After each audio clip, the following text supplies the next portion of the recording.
गृह मंत्रालय ने एक नोटिफिकेशन निकाला है जिसमें उन्होंने 3 स्टेट्स में बॉर्डर सिक्योरिटी फोर्स की ज्यूरिसडिक्शन बढ़ाकर 50। ये 3 स्टेट्स हैं वेस्ट बंगाल, आसाम और पंजाब। ऐसा नहीं है कि ये पहली बार हो रहा है, क्योंकि बॉर्डर सिक्योरिटी फोर्स की ज्यूरिसडिक्शन रण ऑफ कच्छ जो कि गुजरात में है 80 किलोमीटर तक है। पर गुजरात के मुख्यमंत्री रहते नरेंद्र मोदी ने इस तरीके से कभी भी ऐसे फैसलों का विरोध नहीं किया, क्योंकि यह राष्ट्रहित में था। पंजाब के मुख्यमंत्री चरणजीत सिंह चन्नी ने इसका विरोध किया है। अब इन्होंने इसका विरोध क्यों किया है, इसके पीछे एक बहुत बड़ी वजह है। इसके पीछे वजह यह है कि बॉर्डर सिक्योरिटी फोर्स जो है वो ड्रग्स के कारोबार के ऊपर एक बहुत बड़ा हाथ डालने जा रही है, और पंजाब में जो ड्रग्स आता है वो पाकिस्तान के जरिए ड्रोन की तरफ से आता है। तो अगर बॉर्डर सिक्योरिटी फोर्स का ज्यूरिसडिक्शन बढ़ जाएगा तो वो ड्रग्स के ऊपर काबू लगा लेंगे, और ड्रग्स के कारोबार में कितने ही पंजाब के मंत्रियों का पूरा बिजनेस चलता है ये आप सबको पता है। ये आप देख सकते हैं 10 सितंबर 2021 का ये आर्टिकल है एनडीटीवी में कि एक ड्रोन पकड़ा गया जो 6 किलो हीरोइन ला रहा था।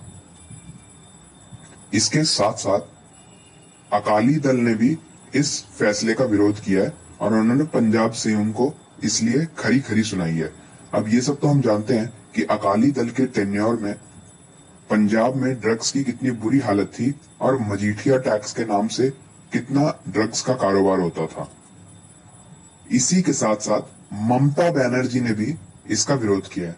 ममता बनर्जी तो चुनावों के समय भी सीआईएसएफ, सीआरपीएफ और जितनी भी सेंट्रल फोर्सेस थी इनका विरोध करती थी, क्योंकि वो दंगे रुकवाने और जितना वायलेंस होता है पोस्ट पोल उसको रुकवाने और लोग भय मुक्त वातावरण में पोल कर सकें, ये सब करवाने की कोशिश करते थे। इसी के साथ साथ ममता बनर्जी तो बांग्लादेशियों, रोहिंग्याओं इन सब का समर्थन भी करती रही हैं, और उन्होंने ये भी कह दिया था एक बार कि जितने भी बांग्लादेशी भारत बंगाल में आ चुके हैं वो सब भारतीय हैं। वो बांग्लादेशी घुसपैठियों को यहाँ पे लाती हैं, और वोट बैंक की राजनीति के चक्कर में वो भारत में ऐसे दीमकों को आने दे रही हैं।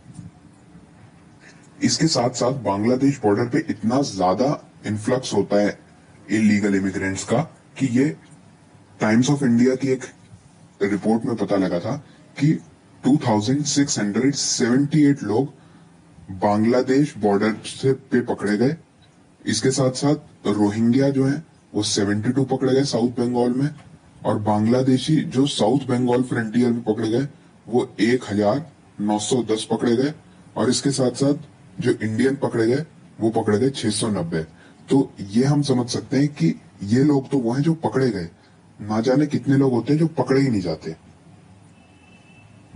और बंगाल में ये एक बहुत बड़ी प्रॉब्लम है कि वोट बैंक की राजनीति के चलते जो बांग्लादेश से लोग आ रहे हैं उनको ममता बनर्जी यहाँ पे घुसने दे रही हैं। इसलिए रोज इस तरीके की खबरें आती हैं कि कभी बीएसएफ ने पकड़ लिया, पर क्योंकि वहां पे बीएसएफ का ज्यूरिसडिक्शन नहीं होता तो उनको आखिर में उसको सौंपना बंगाल पुलिस को ही होता है, और बंगाल पुलिस क्योंकि दबाव में काम कर रही होती है इसलिए वो खुल के ऐसा कार्य नहीं कर पाती।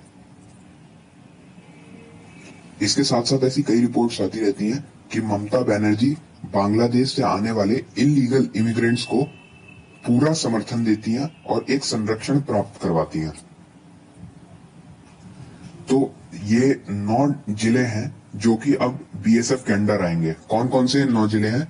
एक है कूच बिहार, नॉर्थ दिनाजपुर, दक्षिण दिनाजपुर, मालदा, मुर्शिदाबाद, नदिया, नॉर्थ 24 परगना, कोलकाता नॉर्थ और साउथ 24 परगना।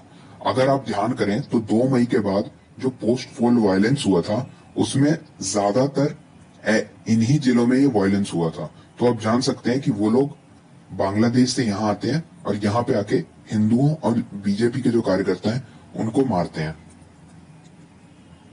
इसके साथ साथ काउ ट्रैफिकिंग का भी एक बहुत बड़ा धंधा बांग्लादेश और भारत के बीच में होता है। भारत से गाय जाती है और बांग्लादेश में पहुंचती है, और बांग्लादेश में क्या होता है उनके साथ ये देखिए, ये होता है। इसके साथ साथ ये द हिंदू पोस्ट का आर्टिकल है कि West Bengal police indifferent on Hindu girl abducted by Bangladeshi infiltrator. ये समझिए आप,